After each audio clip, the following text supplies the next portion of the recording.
Driver गाड़ी निकालो। जी ma'am चलिए। एक सेकंड, तू कौन है बे? वो मैडम वो आपके ड्राइवर है ना अनिल जी, मैं उन्हीं का बेटा हूँ। उनके आज सर में बहुत ज़्यादा दर्द हो रहा था और उनकी तबीयत भी बहुत ज़्यादा खराब थी, तो इसलिए आज उनके बदले मैं आया हूँ। अच्छा ठीक है, समझ गई, तेरे बाप ने तेरे को भेजा है, लेकिन तेरी ड्राइवर की यूनिफॉर्म कहाँ है? मैम यूनिफॉर्म वो क्या है ना, आज तो मैं पहली बार यहाँ पे आया हूँ वो भी इस काम में, और मैंने पापा की यूनिफॉर्म पहनने की कोशिश की बट वो बहुत ज़्यादा टाइट थी, वो मेरे आई नहीं। अब अर्जेंट में मेरे को आपके पास आना था क्योंकि आपकी मीटिंग है और इतनी अर्जेंट में तो कोई भी यूनिफॉर्म अरेंज नहीं हो पाती ना, तो इसलिए मेरे को ऐसे ही आना पड़ा। यार प्रॉब्लम क्या है तुम लोगों की, मुझे समझ में नहीं आता। कल शाम को मैंने तेरे बाप को बोला था कि मेरी आज बहुत ज्यादा इंपॉर्टेंट मीटिंग है और उसने आज बीमारी का बहाना करके तेरे को यहाँ पे भेज दिया। सुन मेरी बात, अगर मैं मीटिंग के लिए जरा सी भी लेट हुई ना तो तू गया, ध्यान रखियो इस चीज का। हाँ मैडम जी आप उसकी चिंता मत कीजिए, मैं आपको बिल्कुल टाइम से पहुँचा दूँगा। चल अब। जी चलिए।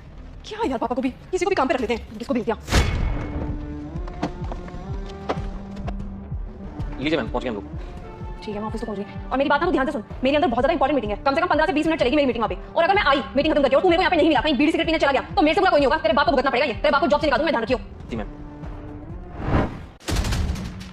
एक सेकंड, अभी तो यहाँ पे क्या कर रहा है? तेरे को मैंने बोला था ना कि नीचे गाड़ी में बैठे रहियो, मेरी मीटिंग कम से कम 20 से 25 मिनट में खत्म हो जाएगी, तो मैं खुद आ जाती नीचे। तेरी हिम्मत कैसे हुई ऊपर ऑफिस में आने की? और तेरे को पता भी है तू किस ऑफिस में घुस रहा है? यहाँ पे आने की ना पहले अपॉइंटमेंट लेनी पड़ती है, तो तू सीधा अंदर घुस आया, तू गाड़ी में रोका नहीं। देखिए मिस संगीता, कोई गार्ड मेरे को क्यों रोकेगा, क्योंकि ये तो मेरा ही ऑफिस है ना। जो अपने मम्मी पापा से प्यार करता है वह चैनल को लाइक और सब्सक्राइब करें।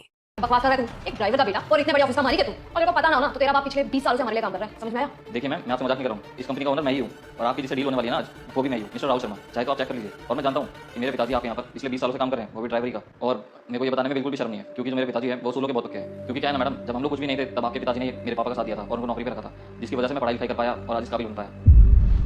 सॉरी सर, बट मेरे को पता नहीं था कि आप इस कंपनी के असली ओनर हो। वो आपके पापा हमारे यहाँ पे 20 सालों से काम कर रहे हैं, उन्होंने कभी इस तरीके से बताया नहीं कि उनके बेटे ने इतनी बड़ी बड़ी अचीवमेंट हासिल कर रखी है, तो मैंने आपसे बदतमीजी कर दी। मुझे पता नहीं था शर्मा इंडस्ट्री के मालिक आप हैं, वरना आप खुद सोचिए ना सर, मैं आपसे इतनी बदतमीजी से बात क्यों करती। एंड आई होप सर आप उन बातों का इतना मीन नहीं करोगे, क्योंकि आपको तो पता है कि मेरे को आपके सपोर्ट की बहुत ज़्यादा जरूरत है, इसलिए तो आज की मीटिंग फिक्स करी गई थी। सर मेरी कंपनी को ना आपकी कंपनी के साथ टाइप करना है, हम बहुत टाइम से इस मीटिंग का वेट कर रहे थे। सो सर आप बताइए आगे क्या करना है। सर अगर मेरे को आपकी कंपनी से टेंडर मिल जाता है ना तो हमारी कंपनी के लिए बहुत अच्छी बात हो। मैं बहुत अच्छे से जानता हूँ कि आज जो तुम्हारी मीटिंग है वो हमारी कंपनी के साथ है और तुम्हारे साथ हमारा टेंडर फिक्स होने वाला है, लेकिन तुम चिंता मत करो। अगर तुम्हें ऐसा लगता है कि हम तुम्हारे व्यवहार की वजह से तुमसे मीटिंग कैंसिल कर देंगे या फिर तुम्हारा टेंडर कैंसिल कर देंगे तो तुम गलत समझिए। हम टेंडर देंगे सामने वाले को उसकी काबिलियत देखकर, और आपके अंदर वो काबिलियत है। मैं चाहता तो टेंडर कैंसिल भी कर सकता था क्योंकि तुमने मेरे पिताजी की इतनी बेइज्जती तो करी है, लेकिन अगर मैं ऐसा करूँगा तो आपके अंदर और मेरे अंदर फर्क क्या रह जाएगा।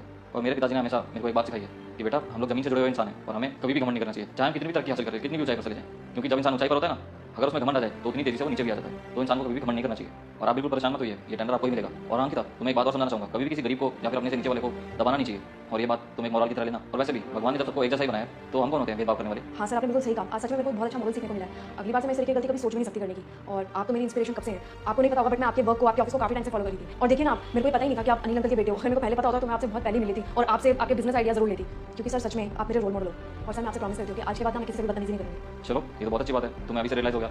आशा करता हूँ तुम आगे से कभी किसी से भी ऐसा व्यवहार नहीं करोगे, क्योंकि अगर हम सामने वाले के साथ ऐसा करेंगे तो एक दिन कर्मा लौटकर जरूर आएगा। चलो अभी सब बातें तो होती रहेंगी, जिस चीज़ के लिए आए वो काम कर लेते हैं। जी सर।